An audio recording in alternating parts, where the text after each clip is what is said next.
অসংখ্য ধন্যবাদ। আজকে আমরা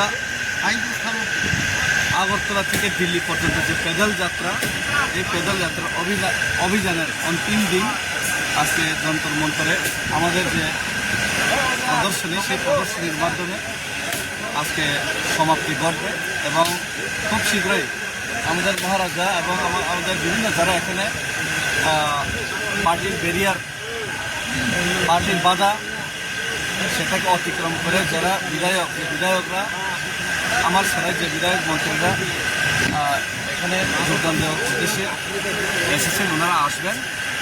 এবং আজকে খুবই দুঃখের সহিত বলতে হচ্ছে, এটা যে মুভমেন্ট সেটা কোনো পার্টির মুভমেন্ট নয়, সেটা ত্রিপ্রাসার মুভমেন্ট। কিন্তু আজকে আমরা দেখতে পেলাম আমাদের আজকে এখানে এলইডি স্ক্রিন ব্যবহার করতে দেয়নি। ত্রিপ্রাজ্যের মধ্যে ত্রিপ্রাসাদের যে বঞ্চনার, সেটার যে এলইডি স্ক্রিন, সেটা আজকে আমরা লাগিয়ে এখানে দেখানোর চেষ্টা করেছিলেন। কিন্তু এলইডি স্ক্রিনের প্রথমে পারমিশন ছিল, কিন্তু আমি মনে করি রাজ্য সরকারের আঙ্গুলি কিলনীতি আজকে এখানে এলইডি স্ক্রিন ব্যবহার করতে দেয়নি। শুধু তাই নয়, আমাদের পেদল যাত্রা শেষ দিনে আমরা পেদল পায়ে হেঁটে এখানে যন্তর মন্তরে আসার জন্য সেটাও বাধা দেওয়া হয় প্রশাসনিকভাবে। ওনারা পায়ে হেঁটে আসার অনুমতি দিল না এবং এরপরে ওনারা বাস ব্যবস্থা করবেন বলেছেন দিল্লি পুলিশ থেকে।